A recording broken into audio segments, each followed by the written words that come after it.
Ipinapaalala sa atin ng buhay ang hindi maikakailang katotohanan na may mga taong dumarating at umaalis. Nakikilala natin ang iba, bumubuo tayo ng koneksyon, at kadalasan ay inuugat natin ang ating damdamin sa mga relasyong iyon. Ngunit paano kung ang mga koneksyong ito ay maputol? Paano natin haharapin ang bigat ng emosyon kapag ang isang tao ay hindi na bahagi ng ating buhay o kapag napagtanto nating hindi naman pala nila kailanman ibinahagi ang parehong emosyonal na pamumuhunan na ibinigay natin?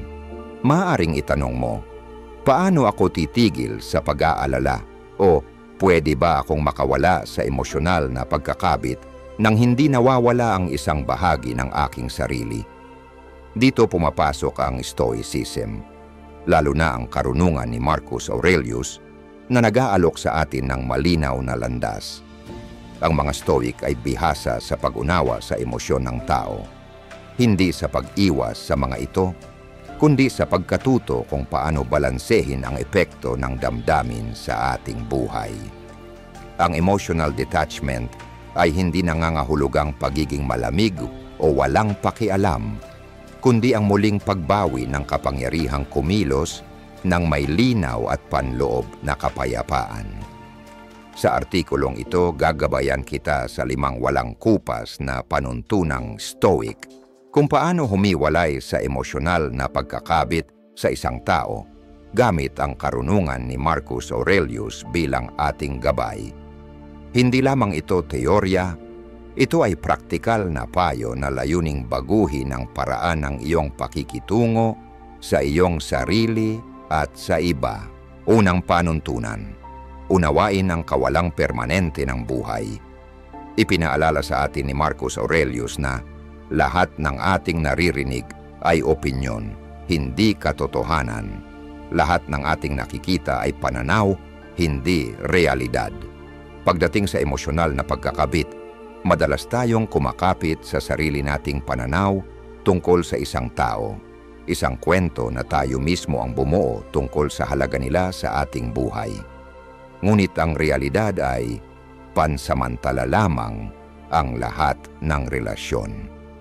Isang sandali ay malapit kayo, sa susunod ay nagkakahiwalay, maaring dahil sa distansya, kamatayan o unti-unting paglamig ng ugnayan. Umaalis ang mga tao. Maaring ito'y tunog malungkot, pero ito ang unang panuntunan ng mga Stoic sa paghihiwalay. Yakapin ang kawalang permanente. Kapag naunawaan mong walang koneksyon ang permanente, mas nagiging mulat ka sa kasalukuyan. Nasubukan mo na bang hawakan ang buhangin sa iyong palad habang nasa tabing dagat? Kapag mas mahigpit mong hinahawakan, mas mabilis itong dumudulas. Isa itong likas na batas ng buhay. Kapag mas sinisikap nating angkinin ang isang bagay o isang tao, mas mabilis silang nawawala. Sa sarili kong karanasan, mayroon akong pagkakaibigang tumagal ng higit sa 10 taon.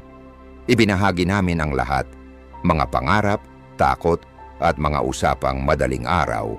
Ngunit sa pagdaan ng panahon, nagbago ang lahat. Gaano man ako lumaban, lalong lumayo ang distansya sa pagitan namin.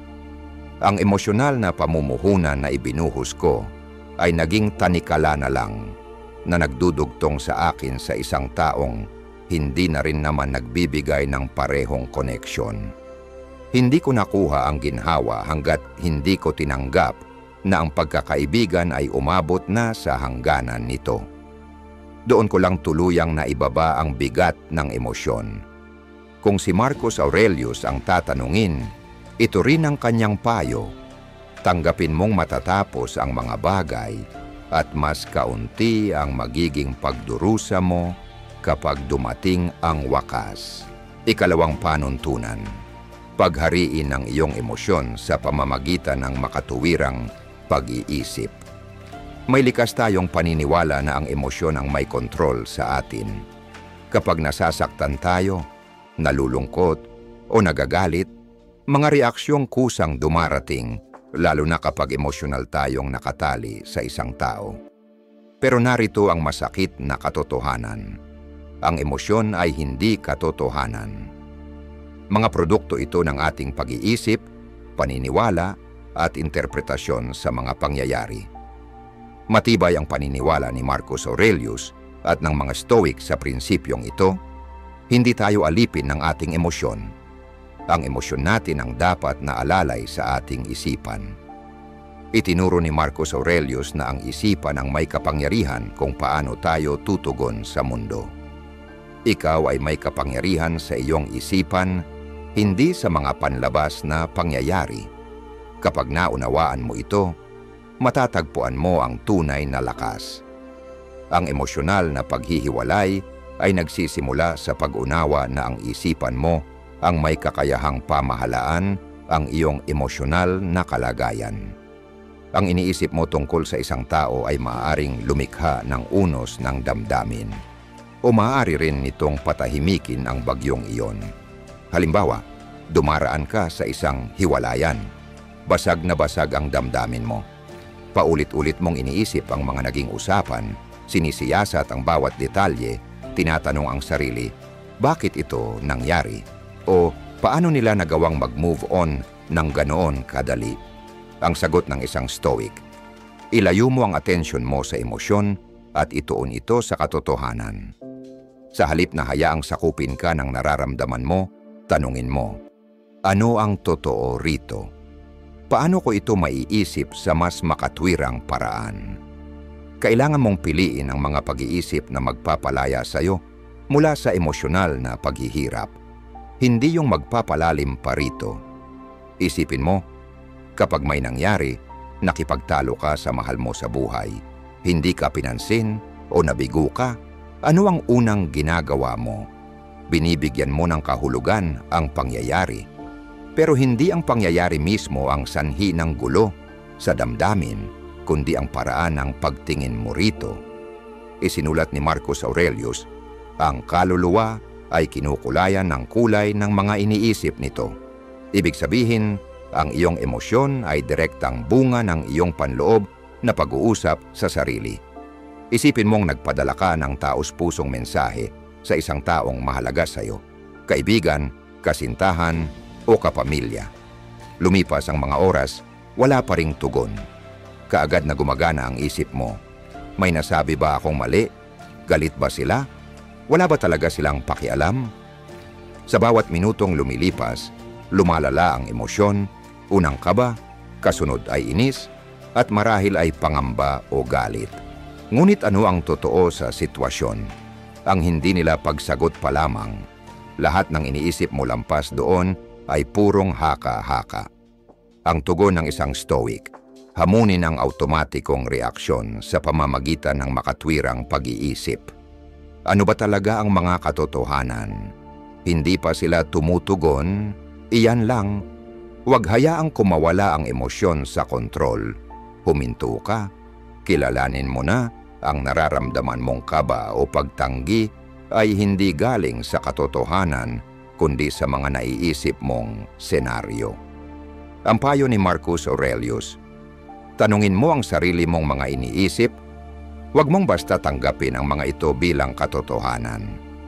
Naranasan ko mismo ang ganitong sitwasyon. May malapit akong kaibigan at may pinag-uusapan kaming mahalaga. Bigla siyang tumigil sa pag-reply. Noong una, hindi ko ito masyadong inisip. Pero habang lumilipas ang oras, unti-unting gumapang ang pag-aalala. Galit ba siya sa akin? May nasabi ba akong mali? Pagsapit ng gabi, kumbinsido na akong guguho ang aming pagkakaibigan. Nagkalat ang emosyon, pag-aalala, pagkakasala, pagkabigo. Pero nang huminto ako't suriin kung ano talaga ang nangyayari, napagtanto ko ang isang mahalagang bagay. Wala pa talagang nangyayari. Abala lang pala siya. Nang mahinahon akong nag-reach out kinabukasan, normal lang ang kanyang tugon. Walang kaalam-alam sa bagyong emosyonal na pinagdadaanan ko. Sa isang bihirang sandali ng kaliwanagan, naalala ko ang mga salita ni Marcus Aurelius. Ituon mo ang pansin sa mga bagay na nasa loob ng iyong kontrol, ang iyong iniisip, ang iyong kilos, hindi ang resulta o ang damdamin ng ibang tao. Sa muling pagtutok ng isipan, natututuhan mong pakawalan ang kaguluhang emosyonal. Kung binabasa mo pa ito hanggang ngayon, paki-like at mag-iwan ng komento sa ibaba ng isang senyales o pattern na napansin mo sa sarili mong mga relasyon. Maaring makatulong ang iyong pananaw sa iba upang matukoy ang katulad na mga sitwasyon at bumuo ng mas malusog na koneksyon. Ikatlong panuntunan, sanayin ang sarili sa negatibong paggunita. Sa unang tingin, maaring mukhang kakaiba o kahit salungat sa kaginhawaan ang pagsasanay sa negatibong paggunita. Bakit mo gugustuhing sadyang isipin ang pagkawala ng isang bagay o taong mahalaga sa iyo? Hindi ba't dagdag stress lang iyon?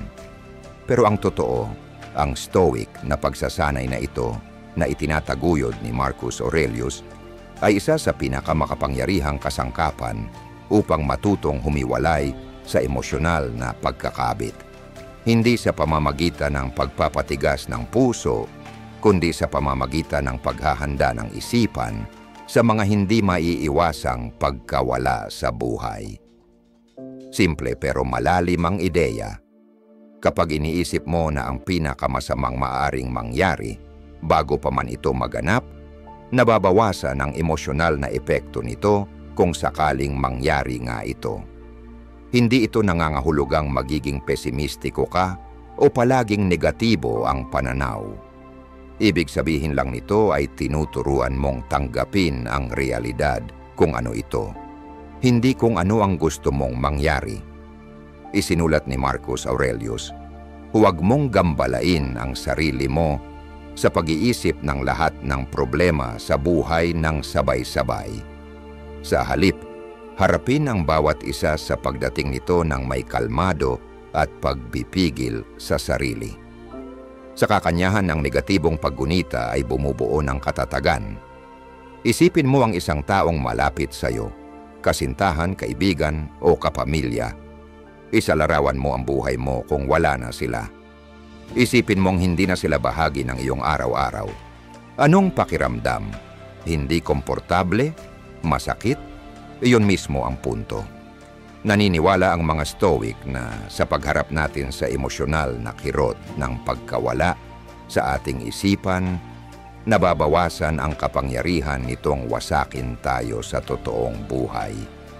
Naalala ko ang panahong isinagawa ko ito noong pinag-iisipan ng matalik kong kaibigan na lumipat sa ibang bansa. Sa loob ng maraming taon, hindi kami mapaghiwalay at ang ideya na mapalayo siya ay labis kong kinatakutan. Pero sa halip na pigilan ang takot na iyon, niyakap ko ito. Araw-araw iniisip ko kung paano ang buhay kung wala siya, paano ako gigising, makikihalubilo sa iba, at matutong maghanap ng kasiyahan sa mga bagong bagay. Kaya nang tuluyan na siyang umalis, hindi ako nabigla ng lungkot o pangungulila. Masakit pa rin, pero naihanda ko na ang sarili ko sa isipan. At malaking bagay ang naitulong nito. Isa pang mahalagang aspeto ng negatibong paggunita ay ang pagkilala na ang pagkawala ay natural na bahagi ng buhay. Lahat ng pinahahalagahan natin ay mawawala rin balang araw. Maaring sa pamamagitan ng paglayo, pagbabago o kamatayan. Hindi ito dapat ikatakot kundi yakapin. Dahil kapag tumigil tayong umasa sa permanensya, tumitigil din tayong umasta na parang karapat-dapat tayong hindi mawalan. At kapag nawala ang pakiramdam ng entitlement, nababawasan din ang takot nating mawalan. Tingnan natin ang mga relasyon. Halimbawa, karamihan sa atin kapag pumasok sa isang relasyon, iniisip na magtatagal ito habang buhay. Hindi natin inaasahan ang pagtatapos. Pero ang totoo, wala namang garantisadong mananatili. Sa halip na kumapit sa ilusyon ng walang hanggang samahan, ang pananaw ng Stoic ay pahalagahan mo kung anong meron ka ngayon sa kaalaman na magbabago rin ito balang araw. Ang pagbabagong ito sa pananaw ay labis na nakalalaya. Dati, Nagkaroon ako ng isang relasyon kung saan palagi akong balisa sa posibilidad na ito'y matapos. Kinain ako ng takot sa pagkawala ng taong iyon. Pero nang simulan kong isagawa ang negatibong paggunita, unti-unti kong natigil ang labis na pagkontrol. Ika-4 na panuntunan. Ituon ang atensyon sa mga bagay na nasa iyong kontrol. Isa sa mga pangunahing turo ng Stoicism at isa rin sa mga pinakamakapangyarihang aral na maaari mong yakapin ay ito: may mga bagay kang kayang kontrolin at may mga bagay kang hindi kayang kontrolin. Pagdating sa emosyonal na paghihiwalay mula sa isang tao, napakahalaga ng pagkakaibang ito. Bakit? Dahil karamihan sa sakit na nararanasan natin sa mga relasyon ay nagmumula sa kagustuhan nating kontrolin ang mga bagay na hindi naman natin hawak. Sa kanyang meditations, paulit-ulit na binibigyang diin ni Marcus Aurelius ang pangangailangang ituon lamang ang pansin sa mga bagay na nasa loob ng ating kontrol, ang ating mga iniisip, kilos at mga tugon. Lahat ng iba pa, ang kilos ng ibang tao, ang mga resulta ng mga sitwasyon at ang paglipas ng panahon ay labas sa ating kapangyarihan. Habang mas sinusubukan mong kontrolin ang mga bagay na wala kang kapangyarihan sa, mas lalo kang magdurusa. Kaya't ang emosyonal na paghihiwalay ay hindi tungkol sa malamig na paglayo sa iba, kundi ang pagbibitaw sa attachment mo sa mga resulta na hindi mo maimpluwensyahan. Kapag malalim na ang emosyonal mong pagkakabit sa isang tao, kasintahan, kaibigan o kapamilya, natural lang na gustuhin mong impluwensyahan kung paano sila tumutugon sa'yo. Gusto mong mahalin kanila tulad ng pagmamahal mo sa kanila. Ngunit ang masakit na katotohanan ay ito: hindi mo kayang kontrolin ang damdamin ng ibang tao. Hindi mo sila mapipilit na mahalin ka, pahalagahan ka, o tratuhin ka ng naaayon sa nararapat. Ang tanging bagay na kaya mong kontrolin ay kung paano ka tutugon sa kanilang mga kilos. Subukan mong balikan ang isang pagkakataong pilit mong hinubog ang damdamin o ugali ng isang tao. Maaring ginawa mo ang lahat upang mahalin kanila o pinilit mong patunayan ang sarili mo sa isang kaibigan na tila hindi ka naman tunay na pinahahalagahan.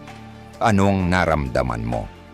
Marahil ay pagkabigo, pag-aalala, at pakiramdam ng kawalan ng kapangyarihan dahil sinusubukan mong habulin ang isang bagay na hindi mo kontrolado. Sa sarili kong karanasan, minsang napunta ako sa isang relasyon kung saan palagi kong pakiramdam ay ako lang ang nagpupursigi. Kahit anong effort ang gawin ko, pagplano ng mga date, pagpapadala ng maalagang mensahe, o pagiging emosyonal na bukas, parang palagi akong nauuna. Habang sila ay unti-unting lumalayo, lalo naman akong nagsusumikap. Paulit-ulit ang siklo ng pag-aalala at pagod dahil sinusubukan kong kontrolin ang nararamdaman nila para sa akin. Nang sa wakas ay niyakap ko ang prinsipyo ng Stoicism na ituon lamang ang sarili sa mga bagay na kaya kong kontrolin, ang aking kilos at pagpapahalaga sa sarili. Unti-unting nawala ang bigat ng anxiety. Napagtanto kong hindi ko sila mapipilit na mahalin ako ng mas higit, pero kaya kong piliin kung paano ako tutugon. At doon ko piniling pakawalan ang pagkakabit. Ang kaluwagan na nadama ko sa pagbitiw sa emosyonal na pasaning iyon ay napakalaki. Isa sa pinakanakalalayang bagay na maaari mong gawin para sa sarili mo ay ang yakapin ng emosyonal na autonomiya. Ang ideya na ang iyong kaligayahan, kapayapaan at emosyonal na katatagan ay hindi nakadepende sa kilos o damdamin ng iba. Kapag iniaasa mo sa ibang tao ang iyong emosyonal na kalagayan, ibinibigay mo sa kanila ang kapangyarihan mo. Para kang bilanggo ng kanilang ugali, emosyon, at mga desisyon. Isipin mong nasa isang pagkakaibigan ka kung saan pakiramdam mo ay palagi kang isinasantabi. Hindi ka na pinaprioritize ng kaibigan mo gaya ng dati at nakakaramdam ka ng pagwawalang bahala.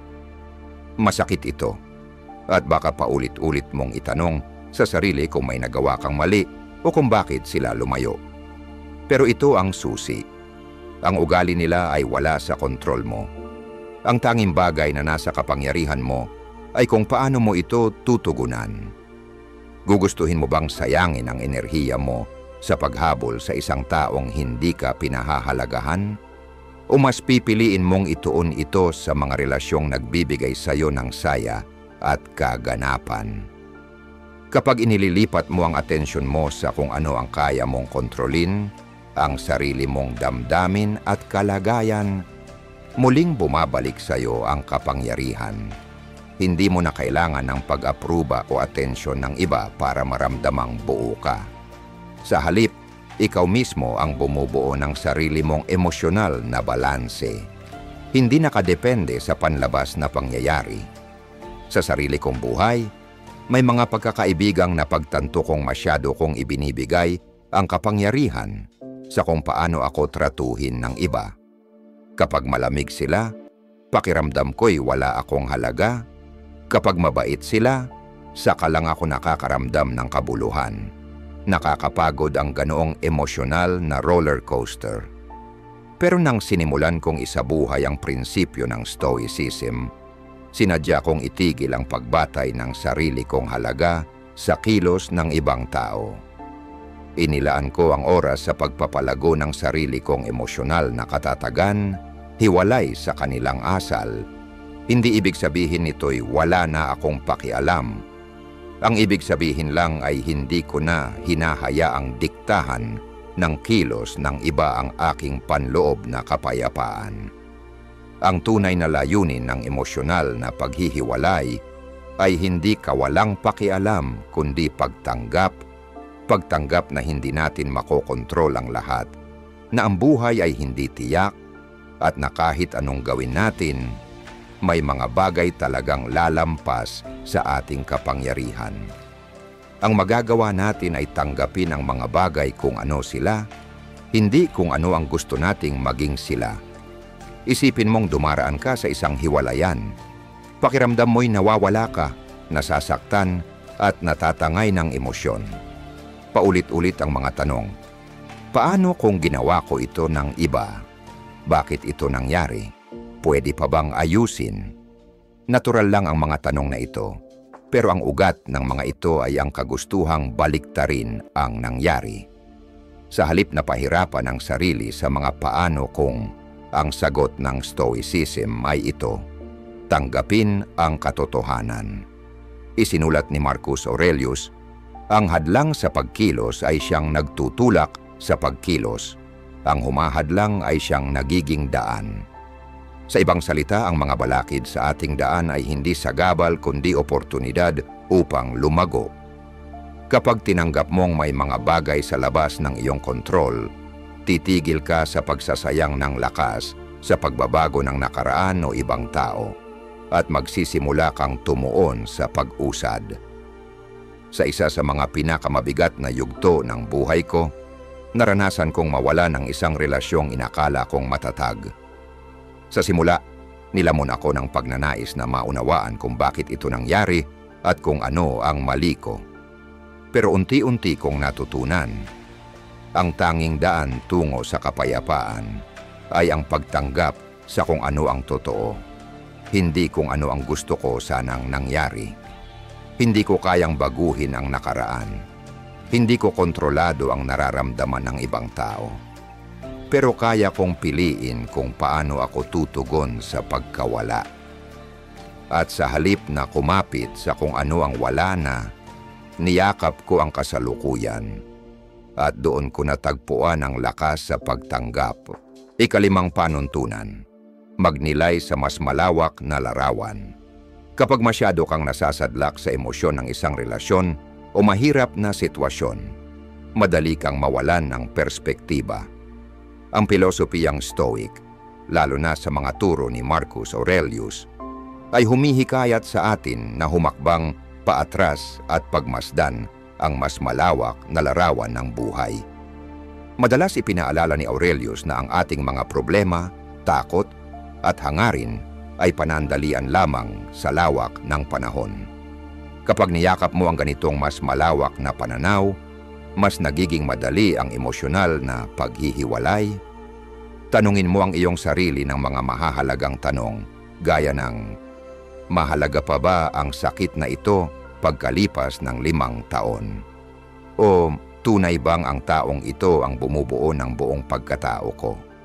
Ang paglipat ng focus mula sa agarang emosyonal na kaguluhan patungo sa mas mataas na antas ng pagninilay ay tutulong sa iyo na maunawaan na karamihan sa iyong paghihirap ay nakaugat lamang sa panandaliang mga pangyayari. Ipinapaalala ng Stoicism na wala ni isang tao o pangyayari ang dapat magkaroon ng kapangyarihang ganito kalaki sa ating emosyonal na kapakanan. Kapag sobra kang nakakabit sa isang tao, madali mong gawing sila ang sentro ng iyong universo. Ang iyong kaligayahan at pagpapahalaga sa sarili ay maaring maikabit sa kanilang presensya o pagkawala sa iyong buhay. Ngunit kapag humakbang ka paatras at nakita ang mas malawak na larawan, maaalala mong ang buhay ay patuloy na nagbabago at ang mga relasyon, gaano man katindi, ay bahagi lamang ng iyong paglalakbay. Isa kang buo at kumpletong individual na may sariling landas at mga karanasan. Sa gitna ng isang hiwalayan o emosyonal na tunggalian, maaring mahirap unawain ang ganitong perspektiba. Ngunit ang pagninilay sa kabuuan ng iyong buhay ay makatutulong sa iyong maintindihan na nalampasan mo na ang mga bagyong emosyonal noon at patuloy na umikot ang mundo. Nagpatuloy ka, lumakas ka, naging mas matalino ka. Ito ang natural na daloy ng buhay. Sa sarili kong karanasan, minsan akong dumaan sa isang masakit na hiwalayan na tila katapusan ng mundo ko. Sa loob ng maraming linggo, nakatuon ang isipan ko sa nakaraan, pakiramdam ko'y nawalan ng kulay ang hinaharap. Pero sa paglipas ng panahon, pinayagan kong magnilay sa mas malawak na larawan ng buhay. Napagtanto kong ang taong iyon, kahit mahalaga, ay hindi ang bumubuo ng kabuuan ng aking buhay. Bahagi lang sila ng paglalakbay ko, hindi ang buong kwento.